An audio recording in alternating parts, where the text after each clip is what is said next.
दिवशी अधिवेशनात काम करताय, अत्यंत महत्वाच्या मुद्द्यांवर आज चर्चा सुद्धा झाली. काय असं आहे की वाढदिवस असला तरी मी जनतेचा सेवक आहे. माझ्या मतदारसंघाच्या लोकांनी मला निवडून विधानसभेमध्ये पाठवलेलं आणि राज्याचा एक मंत्री म्हणून मी आज जनतेचा सेवक म्हणून आज या विधिमंडळामध्ये काम करतोय, आज उपस्थित आहे.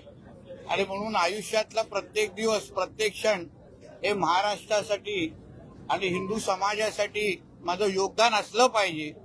या ईर्षेने आज मी आणि या जिद्दीने आज पण अधिवेशनामध्ये उपस्थित आहे. राज्याध्यक्ष ट्रिपल तलाक बद्दल आज चर्चा झाली, काय नेमकी भूमिका आहे? असं आहे की मुळामध्ये जो विचारलेली जी लक्षवेधी होती, जे आमच्या फरांदेताई आमदारांनी विचारलेली, मुस्लिम महिलांवर झालेला अत्याचार आणि त्या संबंधित झालेला GR आणि त्याला संबंधित आमचे मंत्री योगेश कदमजी अतिशय समर्पक असं उत्तर देत असताना या आम्ही जे वारंवार गजवाय हिंद उल्लेख करतो आम्ही की जिथे या हिंदू राष्ट्राला इस्लाम राष्ट्र बनवण्याचे जे मनसुबे आहेत त्याची काही चित्र आज विधिमंडळामध्ये बघायला मिळालं. म्हणजे एका बाजूला जो काही त्या मुस्लिम महिलांना फोनवर बोलून तलाक तलाक तलाक सांगून त्यांचं आयुष्य संपवलं गेलं, त्यांच्यावर अत्याचार झाला, त्यांना न्याय देणं बाजूलाच राहिलं. पण इस्लाम में क्या लिखा है, इस्लाम में तो ट्रिपल तलाक क्या ऐसा है, म्हणजे जसं का आम्हाला वाटत होतं की आम्ही पाकिस्तानच्या विधानसभेमध्ये बसलोय, कराचीच्या विधानसभेमध्ये बसलोय, भारताच्या विधानसभेमध्ये बसलो ना, अशी भावना आली आम्हाला. म्हणून आम्ही सगळ्या जणांनी आक्षेप घेतला आणि मुळामध्ये जे जे प्रश्न विचारत होते, ज्यांनी फरांदेताईंच्या लक्षवेधीवर आक्षेप घेतला, जे आम्हाला इस्लामचे धडे आमच्या हिंदू राष्ट्रामध्ये शिकवत होते, त्यांनी कधीतरी आम्हाला उत्तर द्यावं की त्यांना संविधान महत्वाचं आहे की इस्लाम महत्वाचं आहे की कुराण महत्वाचं आहे. हे कधीतरी त्यांनी माझ्याबरोबर अशा खुल्या व्यासपीठावर उत्तर दिलं पाहिजे. आणि ज्या समान नागरिक कायद्याचा विरोध हे लोक उल्लेख करतात ते संविधानामध्ये त्याचा उल्लेख आहे. ह्यांची तुम्ही घरं तोडायला जा, लँड जिहादच्या नावाने बुलडोजर चढवायला जा, ते लगेच संविधान समोर दाखवतात. आणि धर्माचा विषय आला तेव्हा याला संविधान आठवत नाही, बरोबर इस्लाम आणि कुराण आठवतं. म्हणून या सगळ्या गोष्टीवर आक्षेप आम्ही सगळ्या जणांनी घेतला. आणि म्हणून हे सगळे जी काय बडबड, कोणाला पाकिस्तानची बाजू घ्यायची असेल आणि इस्लामचे धडे दाखवायचे असतील ना, तर मदरशांनी मस्जिदमध्ये जाऊन शिकवा. विधानसभेमध्ये येऊन या सगळ्याची बाबतीची लेक्चर आम्हाला द्यायची नाही, ही आमची सगळ्यांची भूमिका आहे. सरकार मुस्लिम विरोधी धोरणं राबवत आहे आणि त्यांची म्हणजे महिला अत्याचार कोणावर झाला, मुस्लिम महिलांवर, तर सरकार मुस्लिम विरोधी कसं झालं? म्हणजे तुम्ही तुमच्या जे जिहाद करणारे तुमच्या समाजामध्ये त्यांना सांगा ना, महिलांवर अत्याचार करू नका, ट्रिपल तलाक देऊ नका, हे सगळं सांगा तुम्ही. म्हणून अबू आझमीला खरंच म्हणलं तर खरंच वेळेत पाकिस्तान पाठवण्याची वेळ आलेली आहे, खुर्ची सकट. नाहीतर त्याला काय आता इथे जास्त इथे ठेवून इथे तो घाण करल्याशिवाय दुसरं काय करणार नाही. महायुतीतील मित्रपक्ष असलेल्या सना मलिक यांनी असं म्हटलंय की जे महाराष्ट्रात महिला गायब होत आहेत त्या फक्त मुस्लिम धर्माच्या आहेत, सगळ्याच धर्माच्या आहेत, मग फक्त एक धर्म म्हणून टार्गेट केला जात आहे. असं आहे की जेव्हा धर्माचा जेव्हा विषय येतो ना, तेव्हा राजकारण, पक्षाचा झेंडा, आम्ही कुठल्या पक्षाचे कार्यकर्ते आहोत, कुठल्या महायुतीमध्ये, हे कुठलंच कोण मोजणार नाही. आमच्यासाठी आमच्या धर्माची अस्मिता महत्वाची. धर्मावर कोणी अगर आघात केला, कोणी अंगावर आलं, तर आम्ही बीजेपी, काँग्रेस, शिवसेनाचे कार्यकर्ते नंतर पहिलं हिंदू म्हणून त्या लोकांना चोख उत्तर देणे ही आमची जबाबदारी आहे. आणि म्हणून कोणी अगर इथे येऊन आमच्या हिंदू धर्माची बदनामी करत असेल तर त्यांनी राजीनामे देऊन डायरेक्ट पाकिस्तानात निघून जावं.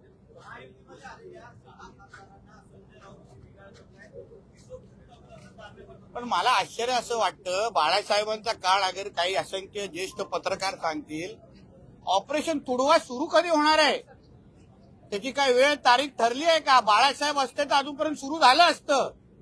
त्याच्यासाठी तारखा द्यायला लागत, हे सुक्या धमक्या देत आहेत. भोकनेवाले कुत्ते काटते नाही, त्याच्यातला संजय राजाराम राऊत आणि उद्धव ठाकरे आहे. हे चावत नाहीत. आदित्य ठाकरेचा आणि चावण्याचा काही संबंध नाही. मुळामध्ये मला नार्वेकर साहेबांना पत्र देऊन विचारायचे ह्या एंट्री पॉइंटवर आदित्य ठाकरेच्या एंट्रीवर कशी एंट्री होणार, कारण आता ते स्कॅनिंग करतात ना, कधी कधी आवाज आणि फोटो दाखवतात, पण आवाज आणि मेल आहे की फिमेल कसं कळणार, असा तो विषय आहे थोडा. आणि म्हणून त्यांनी या संजय राजाराम राऊतनी ऑपरेशन तुडवा जरा लवकर चालू करावं. आम्ही थांबलोय. जुने शिवसैनिक असते ना तर आतापर्यंत चालू करून मोकळे झाले असते. हे उगाच ते सुक्या धमक्या देणारे. राज्यामध्ये गोसेवा आयोग आहे, 3 वर्ष झाले, वाद्यबंदी कायदा पण आहे. सामान्य शेतकऱ्यांना काहीला अनुदान घेतलेली काही फक्त गोशाळेतील जो पशु यांनाच अनुदान दिलं जातं. या संदर्भात असा काय प्रस्ताव आला तर द्या, आम्ही विचार करतो. हिंदुत्वही विचारचं सरकार आहे. सगळ्या दृष्टिकोनातून विचार करू आणि पावलं उचलू. तलाक के बारे में हिंदी में आपकी राय जानना चाहेंगे. आज एक बार वापस ट्रिपल तलाक के बारे में चर्चा हुई, दोनों तरफ से चर्चा है. देखिए, ट्रिपल तलाक जो हमारे प्राइम मिनिस्टर मोदी जी ने उसके बारे में हमारी सरकार ने ट्रिपल तलाक के बारे में एक डिसीजन लिया है, मगर यहाँ पे हमारे हिंदू राष्ट्र में रह के इसको हमारा संविधान ही मानना नहीं है. हमारे केंद्र सरकार ने लिए हुए निर्णय या डिसीजन ही अगर उनको मानना नहीं है तो वो कभी भी पाकिस्तान और इस्लामाबाद में जा सकते, कोई रोक नहीं रहा है उनको.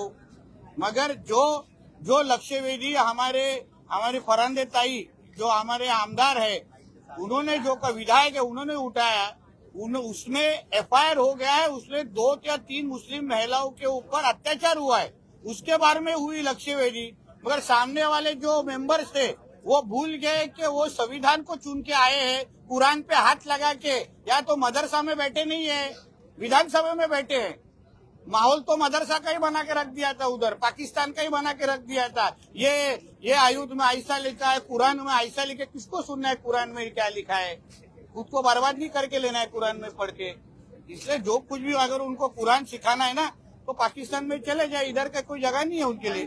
शिवसेना जी के 6 सांसद चले गए हैं. शिवसेना के 6 सांसद शिंदे गठ में शामिल हो चुके. ऑपरेशन तुड़वा का ऐलान संजय राउत ने किया. मगर ऑपरेशन ऐलान हो गया है, मगर जब भी बाला साहब ठाकरे साहब के टाइम पे ऑपरेशन तुड़वा बोलने के तुरंत 1-2 मिनट के बाद ही एक्शन चालू हो जाता था. ये तो अभी हम लोग घड़ी वक्त जगह सब बता के बैठे, कोई अभी तक ऑपरेशन तुड़वा हो नहीं रहा है. तो इसलिए जो हिंदी में कोई बोलते हैं ना, भौंकने वाले कुत्ते काटते नहीं है, उसमें सब ये उबाटा वाले बच गए उसके अंदर.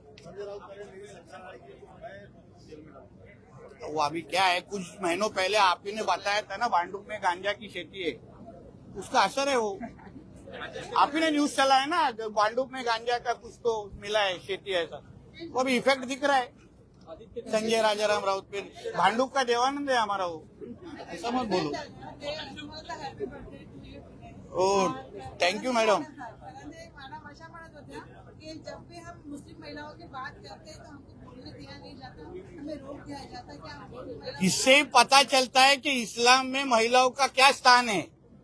जब भी हम महिलाओं के हित में बात कर रहे हैं, फिर वो हिंदू हो, मुसलमान हो, क्रिश्चियन हो, कोई भी, अगर उनकी हित की बात हो रही होगी तो हमें सभी को उसके साथ में आके उसके लिए करना चाहिए. मगर तो भी कुरान को सामने रख के उन महिलाओं के ऊपर किया हुआ अत्याचार को जस्टिफाई किया जा रहा था. यही क्या कुरान में लिखा है क्या? इसी को इस्लाम कहते हैं क्या? इसका जवाब वो लोग ने देना चाहिए.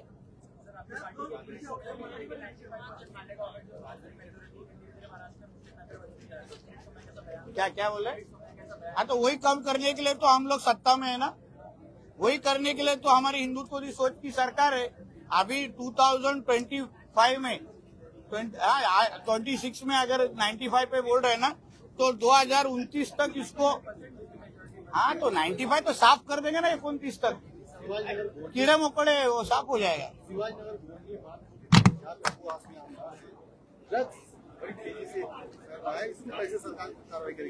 क्योंकि ये लोग ही उनको एजेंट को पालने वाले ही अबू आदमी वाले लोग सब लोग है ना. वहाँ का स्थानिक विधायक ही अगर उसको बंद नहीं करवा सकता है तो उसका जिम्मेदार अबू आदमी जैसे विधायक ही है. मैं मेरे कॉन्स्टिट्यूंसी में अगर ऐसा कुछ गलत हरकतें होती रहेगी तो जिम्मेदारी मेरी भी होती है उसको बंद करने के लिए. तो फिर अबू आदमी जी को मालूम नहीं उनके उधर ड्रग्स भी सप्लाई कौन करता है? थोड़ा मदरसा में चले जाएंगे तो मिल जाएंगे उधर. राणीसाहेब बीड मधला एक प्रश्न, एक तरुण भांडण सोडवण्यासाठी गेला होता, मात्र त्याची हत्या करण्यात आली. 20 तासहून अधिक वेळ झालाय, मात्र वेळ ताब्यात घेतला नाही. आता माहिती घेतो, योग्य ते कारवाई करू आणि असा उशीर झाला असेल तर उशीर होण्याची कारणं पण माहिती घेऊ, त्याच्यावर बोलू. आणि बजरंग सोनवणे यांच्या मुलाचं देखील त्या प्रकरणामध्ये नाव घेतलं. आता तुम्ही बोलताय, माझ्याकडे माहिती आल्यानंतर त्याच्यावर आपण अधिकृत बोलू शकतो.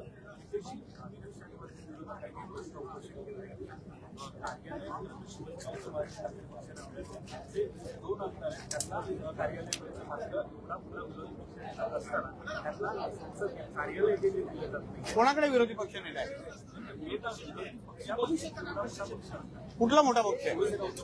अरे तो बचत गट आहे, पक्ष कुठे आहे? तो उभाटाला काय पक्ष समजतो? आणि त्याच्यापेक्षा बचत गटाचे मेंबर असतात. कुठलं तर पक्षपेक्षा तर मोठी गोष्ट झाली रे. उलट आमचे कोकणातल्या मुंबई मंडळामध्ये जास्त सदस्य आहेत.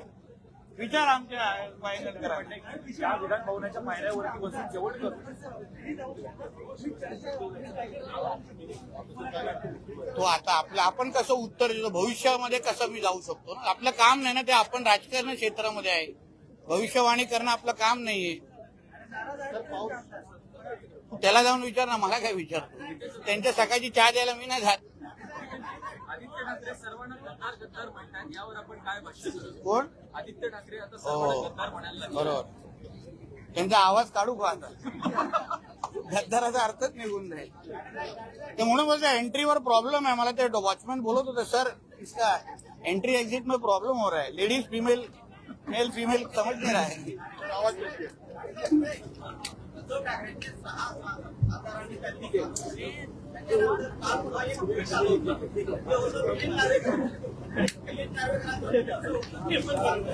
याचा अर्थ एवढाच आहे की भास्कर जाधव कधी अगर चुकून त्यांना विरोधी पक्ष नेता मिळाला तर भास्कर जाधव विरोधी पक्ष नेता नसणार. म्हणजे आदित्य ठाकरे बनणं कन्फर्म आहे. अगर मिळालं तर, ते काय मिळत नाही पण मिळालं तर. तसंच उद्धव ठाकरे काय राजीनामा देण्याचं ते काय नाटक चालू आहे ना, याचा अर्थच आहे की आदित्य किंवा रश्मी ठाकरेनं बनवा. सोपं आहे, ते आपसातच आहे. आम दो आमारे दो, बाहेर जात नाही त्याच्यापेक्षा. चला आता वाढदिवस आहे, मोकळं करा मला. चला, जय श्रीराम. चला. जो विचारलेली जी लक्षवेधी होती, जे आमच्या फरांदेताई आमदारांनी विचारलेली, मुस्लिम महिलांवर झालेला अत्याचार आणि त्या संबंधित झालेला GR आणि त्याला संबंधित आमचे मंत्री योगेश कदमजी अतिशय समर्पक असं उत्तर देत असताना, या आम्ही जे वारंवार गजवाय हिंद चा उल्लेख करतो आम्ही, की जिथे या हिंदू राष्ट्राला इस्लाम राष्ट्र बनवण्याचे जे मनसुबे आहेत त्याची काही चित्र आज विधिमंडळामध्ये बघायला मिळालं. म्हणजे एका बाजूला जो काही त्या मुस्लिम महिलांना फोनवर बोलून तलाक तलाक तलाक सांगून त्यांचं आयुष्य संपवलं गेलं, त्यांच्यावर अत्याचार झाला, त्यांना न्याय देणं बाजूलाच राहिलं. पण इस्लाम में क्या लिखा है, इस्लाम में तो ट्रिपल तलाक क्या ऐसा है, म्हणजे जसं काय आम्हाला वाटत होतं की आम्ही पाकिस्तानच्या विधानसभेमध्ये बसलोय, कराचीच्या विधानसभेमध्ये बसलोय, भारताच्या विधानसभेमध्ये बसलो ना, अशी भावना आली आम्हाला. म्हणून आम्ही सगळ्या जणांनी आक्षेप घेतला आणि मुळामध्ये जे जे प्रश्न विचारत होते, ज्यांनी फरांदेताईंच्या लक्षवेधीवर आक्षेप घेतला, जे आम्हाला इस्लामचे धडे आमच्या हिंदू राष्ट्रामध्ये शिकवत होते, त्यांनी कधीतरी आम्हाला उत्तर द्यावं की त्यांना संविधान महत्वाचं आहे की इस्लाम महत्वाचं आहे की कुराण महत्वाचं आहे. कधीतरी त्यांनी माझ्याबरोबर अशा खुल्या व्यासपीठावर उत्तर दिलं पाहिजे. आणि ज्या समान नागरिक कायद्याचा विरोध हे लोक उल्लेख करतात, ते संविधानामध्ये त्याचा उल्लेख आहे. ह्यांची तुम्ही घरं तोडायला जा, लँड जिहादच्या नावाने बुलडोजर चढवायला जा, ते लगेच संविधान समोर दाखवतात. आणि धर्माचा विषय आला तेव्हा याला संविधान आठवत नाही, बरोबर इस्लाम आणि कुराण आठवतं. म्हणून या सगळ्या गोष्टीवर आक्षेप आम्ही सगळ्या जणांनी घेतला. आणि म्हणून हे सगळे जी काय बडबड, कोणाला पाकिस्तानची बाजू घ्यायची असेल आणि इस्लामचे धडे दाखवायचे असतील ना, तर मदरशांनी मस्जिदमध्ये जाऊन शिकवा. विधानसभेमध्ये येऊन या सगळ्याची बाबतीची लेक्चर आम्हाला द्यायची नाही, ही आमची सगळ्यांची भूमिका आहे. महत्वाचं आहे. जेव्हा धर्माचा जेव्हा विषय येतो ना तेव्हा राजकारण, पक्षाचा झेंडा, आम्ही कुठल्या पक्षाचे कार्यकर्ते आहोत, कुठल्या महायुतीमध्ये, हे कुठलंच कोण मोजणार नाही. आमच्यासाठी आमच्या धर्माची अस्मिता महत्वाची. धर्मावर कोणी अगर आघात केला, कोणी अंगावर आलं तर आम्ही बीजेपी, काँग्रेस, शिवसेनाचे कार्यकर्ते नंतर पहिलं हिंदू म्हणून त्या लोकांना चोख उत्तर देणे ही आमची जबाबदारी आहे. आणि म्हणून कोणी अगर इथे येऊन आमच्या हिंदू धर्माची बदनामी करत असेल तर त्यांनी राजीनामे देऊन डायरेक्ट पाकिस्तानात निघून जावं. आज परतूर, जालनामध्ये हिंदू सकल मोर्चा काढला गेलेला आहे. त्या मोर्चाची दखल आणि जे काही निवेदन आहे ते सरकारपर्यंत आलेलं आहे. आणि सरकार म्हणून, महायुतीचं सरकार म्हणून, हिंदुत्वादी विचाराचं सरकार म्हणून आमच्या तिकडच्या हिंदू समाजाच्या मागणीची प्रत्येक मागणीची दखल निश्चित पद्धतीने घेतली जाईल हा विश्वास या निमित्ताने मी त्यांना देणार आहे. पण मोर्चा नेमका निघाला का आणि काल जे काही सभागृहामध्ये पाकिस्तानच्या एकंदरीत चित्र रंगवण्याच्या परिस्थिती जी झाली तीच त्या शाळेमध्ये पाकिस्तानमध्ये निगडीत असलेली गाणी, सरतंस जुदा असलेली गाणी लहान मुलांच्या समोर जिल्हा परिषद शाळेमध्ये जे आयोजित केली गेली, जिहाद एकंदरीत कसा असतो तो दाखवण्याचा घाणेरडा प्रयत्न त्या दिवशी लहान मुलांच्या समोर केला गेला. त्याच्या बाबतीची सगळी चौकशी आमच्या पोलीस खातं निश्चित पद्धतीने करताय. पण अशी ही जिहादी मानसिकता ही आमच्या हिंदू राष्ट्रामध्ये, आमच्या ह्या महाराष्ट्रामध्ये चालणार नाही. पाकिस्तानचे विचाराचे कोण हिरवे साप आणि जिहादी अगर आमच्या महाराष्ट्रामध्ये असतील तर त्यांना ठेचण्याचं काम आमचं हिंदुत्वादी विचाराचं सरकार करेल हा विश्वास या निमित्ताने मी देणार आहे. कोणालाही अगर इकडे बसून पाकिस्तानचे गोडवे गायचे असतील, पाकिस्तानचे तलवे चाटायचे असतील तर ते आपल्या पाकिस्तानमध्ये बसलेल्या अफगाणकडे त्यांनी निघून जावं. ही घाण आम्हाला इथे निश्चित पद्धतीने नको हा संदेश आज परतूरमध्ये पण हिंदू सकल मोर्चाच्या निमित्ताने हिंदू समाजाने दिलेला आहे. आणि सरकारची पण तीच भूमिका आहे हे सांगण्याच्या उद्दिष्टाने मी आज आपल्यासमोर बोललेलो. धन्यवाद. आज परतूर में जालना, जहां कुछ दिनों पहले के सामने पाकिस्तान से रिलेटेड कई गाने बजाए गए, जिहाद कैसा किया जाता है वो दिखाने की कोशिश, ऐसी हिम्मत की गई. उस पूरे इंसिडेंट की दखल हमारे पुलिस डिपार्टमेंट में ली है. मगर आज परतूर में हिंदू सकल मोर्चा इस बारे में निकला था और जो मांग हमारे उस हिंदू समाज ने वहां की है उसको सब की दखल हमारी महायुति सरकार ने, हमारे हिंदुत्ववादी सोच की सरकार ने ली है. ये मैं यहाँ से उनको विश्वास देना चाहता हूँ. हमारे इस हिंदू राष्ट्र में डॉक्टर बाबा साहब अम्बेडकर जी के संविधान मानने वाले हिंदू राष्ट्र में किसी को भी जिहाद करने की कोशिश करने वाले कोई भी हरे सांप अगर यहाँ होंगे तो उनको खत्म करने की सारे के सारे प्रावधान ये हमारे पास है. ये संदेश ये माध्यम से मैं देना चाहता हूँ. आपने जिहाद का जिक्र किया. अरशद मदनी कहते हैं कि मुसलमानों को जिहाद करने का अधिकार है. देखिए ऐसा है ना, इस तरह भड़वों को पाकिस्तान में भेजने के सिवाय दूसरा पर्याय नहीं. इसलिए अगर उसको जिहाद करना ही हो तो उसको कितने साल, कितना समय इस देश में जिंदा रखना है वो अभी कभी ना कभी तो सभी को सोचना पड़ेगा. All India Muslim personal law board जो है वो देशव्यापी आंदोलन निकालने की तैयारी में है. किस लिए? क्योंकि उनका कहना है कि मुसलमानों पर बीते 10 सालों में अत्याचार. हमारे देश में डॉक्टर बाबा साहेब अम्बेडकर जी का संविधान चलता है. एक ही संविधान मानने वाले हम सब लोग हैं. ये मुस्लिम लॉ बोर्ड ये सब कोई भी बोर्ड को सबको खारिज कर देना चाहिए. इनको हमारे ही देश में रह के शरिया कानून लेके आना है, जिहाद करना है. इस तरह के ऐसे सभी बोर्ड को स्क्रैप करना चाहिए, बैन करना चाहिए, उनके सारे मेंबर्स को अरेस्ट करके जेल में डाल देना चाहिए. नसरापूरमध्ये जी घटना घडली त्याचा निकाल उद्या येणार आहे. ही पहिली अशी घटना आहे महाराष्ट्रामध्ये ज्याचा निकाल लवकर लागतोय. महायुतीने म्हणजे मुख्यमंत्र्यांनी आश्वासन दिलं की लवकरात लवकर त्यालाच तर महायुतीचं सरकार म्हणतं ना. आमच्या देवाभाऊंचं सरकारचं हीच तर खरी ओळख आहे की दिलेला शब्द आम्ही पूर्ण करतो, प्रत्येकाला वेळेत न्याय देतो. आणि म्हणून जेव्हा जेव्हा कोणीही महाराष्ट्राच्या कायदा आणि सुव्यवस्थेच्या बाबतीमध्ये बोलतात त्यांना चोख उत्तर आम्ही अशा पद्धतीने कृतीने देतो.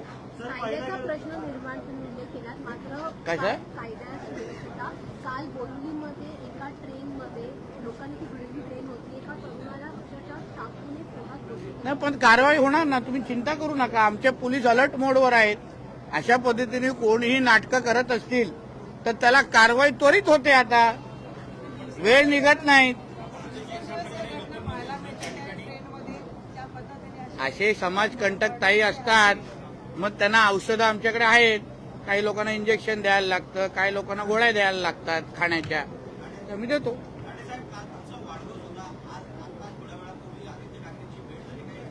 नाही भेट काय ते तुमच्याकडे बोलत होते मग मी आलो, असं नको. नाही तर तुम्ही उद्या बोलाल की त्याला पण मी बीजेपीत घेतोय. आता ते तेवढंच राहिलंय. एक लक्षात घ्या, हिंदुत्व विचार अगर कोणी स्वीकारत असेल तर आम्ही सगळ्यांबरोबर काम करायला तयार आहे. हिंदुत्व स्वीकारायला लागेल, आपल्या पाकिस्तानच्या अब्बाला नाकारायला लागेल, त्याला घरी बसवायला लागेल. मस्जिदीवर थोडं प्रेम कमी केलं आणि मंदिरावरचं प्रेम वाढवलं तर त्याला आमच्याकडे स्वागत आहे, काही हरकत नाही. संजय राऊतांनी आज बंदूक दाखवली. हा? संजय राऊतांनी आज बंदूक दाखवली. संजय राऊत आणि बंदूकचा काही संबंध नाही. तुला माहिती आहे ना, खेळण्याच्या दुकानामध्ये पण बंदूक भेटते म्हणून. हा अरे बाबा, संजय राजाराम राऊतनी आयुष्यात कधी एक मच्छर मारलेला नाही. राणे साहेबांनी जेव्हा शिवसेना सोडली आणि सामनाच्या समोर साहेबांची जेव्हा सभा होणार होती, हा 3 तास बाथरूम मध्ये स्वतःला लॉक करून बसलेला. 3 तास. मग जोपर्यंत राजसाहेब उद्धव ठाकरे सामनाच्या ऑफिसमध्ये आले नाही तोपर्यंत हा बाथरूमच्या बाहेर निघाला नाही. म्हणून हा डायपर घालणारा व्यक्ती काय गनबिन उचलण्याची व्यवस्था करतो. आणि कुठे मी काल कुठे ऑपरेशन तुडवा, हे फोटो दाखवून ऑपरेशन तुडवा होतं काय? कुठेतरी चौकात भेटल्यानंतर दाखवतो गन असली कशी दिसते. उगाच गनबिन उगाच कोणाचे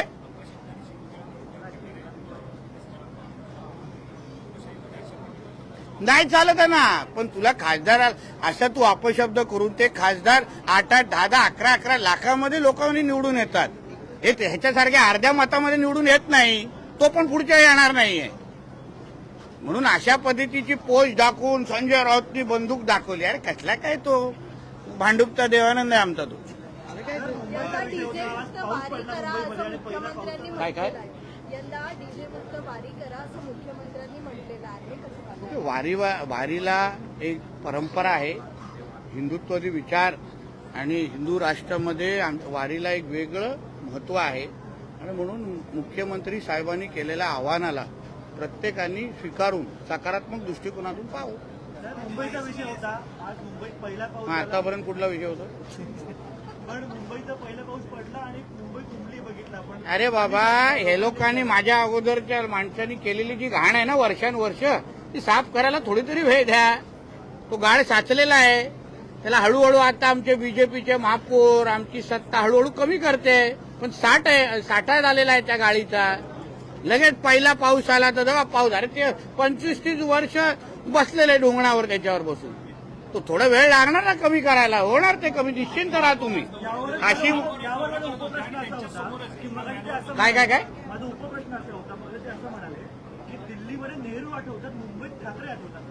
भाजपची आता ते जुना विषय होता. आता ठाकरे बिकरे आठवत नाही तो. संजय राऊतांच्या आता ठाकरे फक्त जामा मस्जिद मध्येच त्या लोकांना आठवतं, आम्हाला नाही आठवत. आम्हाला बाळासाहेब ठाकरे एकच आठवत, बस शेवट. त्याच्यानंतर हे सगळे चायनीज मॉडेल. संजय राऊत दिल्लीत असं म्हणाले की आमच्या इथे असंच बोललं जातं, आमची बोली भाषा आहे. हो, स्वतःची लायकी दाखवतो ना तो, म्हणून त्याला आम्ही नाक्यावरचा देवानंद म्हणतो. तसं तेवढंच आहे तो. त्याला तुम्ही विद्वान समजू नका आणि घाबरण्याचा बिलकुल विषय नाही. म्हणून मी कितींदा बोलतो, ऑपरेशन तुडव्याची वेळ आणि तारीख ठरव. बाकीचे कार्यक्रम आमचे महायुतीवरचे चांगल्या पद्धतीने करतील. चला, येऊ. चले बोले अभी बचा था ये तो बोला हिंदी में ही बोला था। आदित्य ठाकरे आपने कह रहे हैं कि सभी टेंडर और भ्रष्टाचार है इसलिए मुंबई जो है बारिश के वजह देखिए ऐसा है ना, सालों साल 25-30 साल से ये नाग जैसे मुंबई पर बैठे थे, मगर नाग भगवान को हम लोग पूजा तो उनकी करते हैं, मगर इन्होंने जो मुंबई में किया हुआ जो भ्रष्टाचार है उसके वजह से हम लोग को साफ करने को वक्त लगेगा, और उसकी जो प्रोसीजर है, प्रक्रिया है, वो हम लोगों ने शुरू कर दी है। मैं आपको विश्वास देता हूं कि हमारे इस 5 साल के बीएमसी के कार्यकाल में आपको मुंबई में ये जो फ्लडिंग का जो विषय है ये कोई भी आने वाले समय में दिखेगा नहीं, इतना विश्वास से कह सकूंगा। जो प्लानिंग हमारे देवेंद्र फडणवीस जी कर रहे, वो मुंबई को अगले 25 साल तक एक डेवलप्ड इंटरनेशनल सिटी, जिसके बारे में अभी तक ये लोग सब हमारे पहले वाले सिर्फ डायलॉग मारा करते थे, हम उसको अस्तित्व में दिखाएंगे, आप लोग को रियलिटी करके दिखाएंगे। लॉ एंड ऑर्डर में कौन सवाल उठा रहे ये, मगर उनके तो होम मिनिस्टर को जो जेल में भेजा गया था, इनको खुद के ऊपर एक दिशा सालियान का आरोप है, तो ये कैसे लॉ एंड ऑर्डर पे बोल सकते? कुछ तो उसके ऊपर मेरिट होना चाहिए ना। आज आपका कन्विक्शन रेट देखिए महाराष्ट्र में। आज मेरे पहले ही हमारे एक महिला पत्रकार जी ने एक अच्छा पूछा था कि क्राइम होने के बाद तुरंत कार्रवाई हो गई है, तो ये जो विश्वास आज जो बढ़ते जा रहा है ना महाराष्ट्र में, वो हमारे देवेंद्र फडणवीस जी के वजह से है। अच्छे को अच्छा बोलना बोलते ना, धर्म होता है, अच्छा होता है, वो इन लोगों को नहीं आता। सर अरे बाबा आरोप है, आरोप बाद में कुछ होना। हमारे धर्म स्थलों को बदनाम करने का ये जिहादी लोगों का 24 तास कार्यक्रम होता है, इसीलिए ये लोग मस्जिद में मिलते, इसीलिए ये लोग मदरसा में मिलते। दूसरा क्या काम है इनको? 24 घंटा हमारे धर्म स्थलों को, हमारे मंदिरों को, हमारे सनातन हिंदू धर्मों को बदनाम करना, यही ये जिहादियों का 24 घंटा काम है।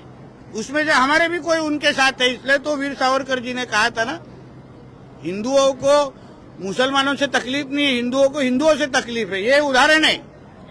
चला सर महाराष्ट्र में वीडियो पोस्ट किया है संजय राउत ने, आपने कहा कि वो पेपर वाली होगी, वो जिसमें हवा भरते हैं ना, कुछ निकलते हैं ना, पिचकारी छोड़ते हैं ना, वो मेरा बेटा भी उसी राइफल से खेलता है। सर आखिरी सवाल सर, महाराष्ट्र में यूनिफॉर्म सिविल कोड लागू करने की बात की जा रही है, किस तरह से? देखिए कॉन्स्टिट्यूशन के 2 डॉक्टर बाबा साहेब अम्बेडकर जी का कॉन्स्टिट्यूशन है, उस कॉन्स्टिट्यूशन में सेक्शन 44 पार्ट 3 में यूनिफॉर्म सिविल कोड का प्रावधान है। आप चाहे तो अभी मोबाइल खोल के कोई तो गूगल कर लीजिए, मालूम पड़ जाएगा।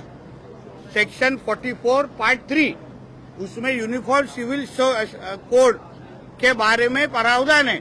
हम कॉन्स्टिट्यूशन फॉलो करने वाले लोग हैं, संविधान फॉलो करने वाले लोग हैं, शरिया कानून फॉलो करने वाले लोग नहीं है। तो इसलिए जो जो हमारे संविधान में लिखा है वो पूरा करने की जिम्मेदारी नरेंद्र मोदी जी के सरकार की है और हमारे राज्य सरकार की है। हम कॉन्स्टिट्यूशन को फॉलो कर रहे हैं, शरिया कानून नहीं फॉलो कर रहे। इनको कॉन्स्टिट्यूशन से, संविधान से बड़ा अगर उनका कुरान लगता होगा, इस्लाम लगता होगा, तो फिर उन्होंने उस तरीके का संविधान को हाथ में बुक लेने का इनको अधिकार ही नहीं है। क्योंकि अगर एक हाथ में इनको संविधान दिया जाए, दूसरे हाथ में कुरान दिया जाए ना, तो संविधान ये लोग गिरा देंगे, बाजू में रख देंगे। तो इसलिए जो जो कॉन्स्टिट्यूशन में है वो सारी की सारी काम पूरे करने की जिम्मेदारी हमारी केंद्र और राज्य सरकार की है। ताज्या अपडेट्स आणि ताज्या बातम्यांसाठी आजच सबस्क्राईब करा आपला Sindhudurg digital news channel. Like करा, शेअर करा, कमेंट करा आणि महत्त्वाचं म्हणजे बेल आयकॉनला क्लिक करा।